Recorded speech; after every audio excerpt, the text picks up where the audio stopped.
Hello po, kain po tayo. Siyempre, ang driver laging handa mga idol. Meron akong ulam dito. Tsaka kanin, nagbaon akong kanin. Yan, kain po tayo mga idol. Iangat ko lang ng konti yung bintana ko. Konti lang, bagya lang. Hop. Yan, pwede na yun. Kanin natin, oh. Tapos ang ulam ko, meron po ako dining binagis. Binagis ang ulam ko.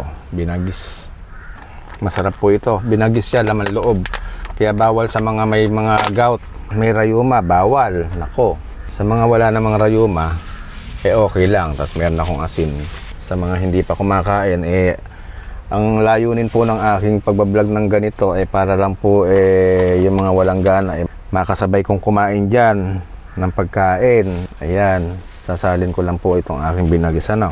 Binagis po yan. Napakasarap nito. Laman loob. Yung mga mahihilig po sa binagis, lalo na't laman loob, share out po sa inyong lahat.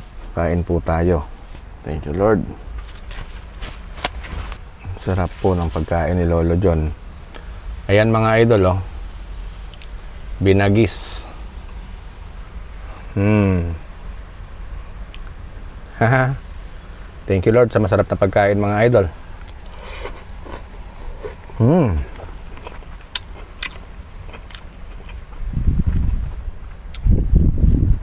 Ang sarap.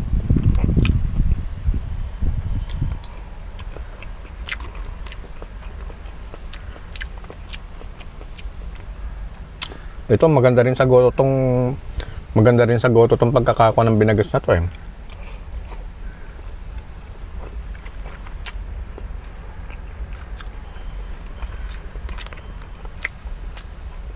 Kain na po.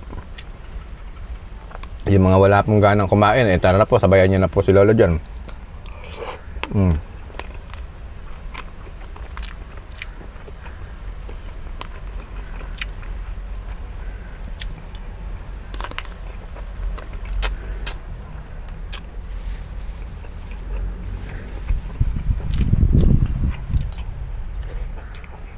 Ang sarap niya eh.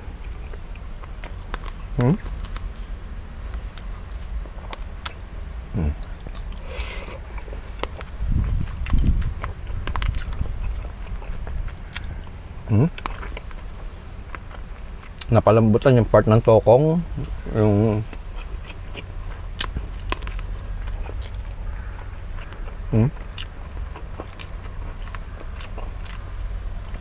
ang sarap mga idol.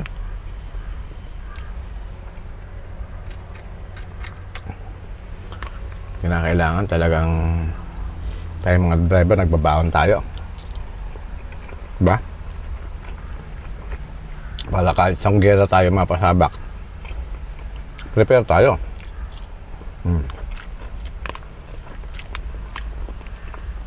Tulad to, sa sasakyan lang. Pwede na. Para mahal pagbibili. Ibig sabihin, pagka sa mga fast food, medyo mahal lang, tapos manok.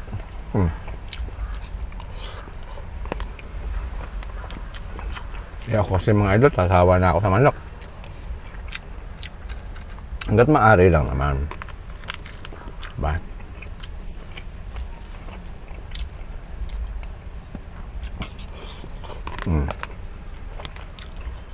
Binili ko rin lang naman itong binagis. Isang order niya 70. Baon na lang ng kanin. Ayos.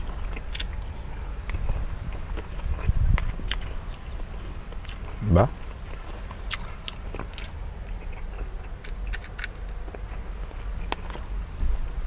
Panalo mga idol.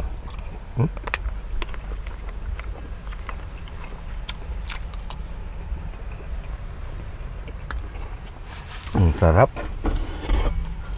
Tubig tayo.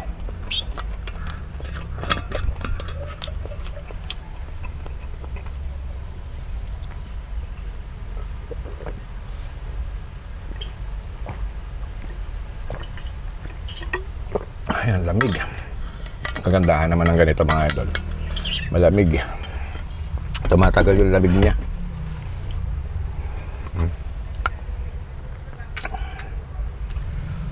Ayan po.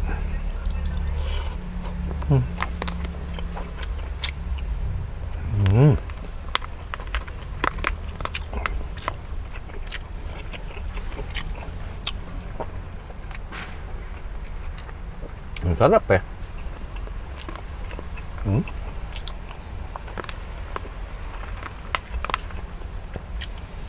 Saktuhan yung timpla niya. Ang galing mo nagluto.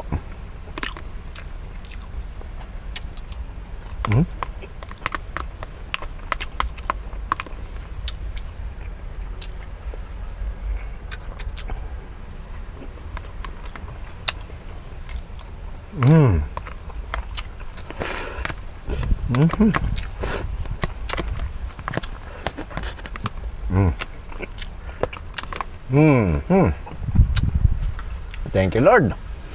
Ang sarap niya. Para mga idol. Bye-bye.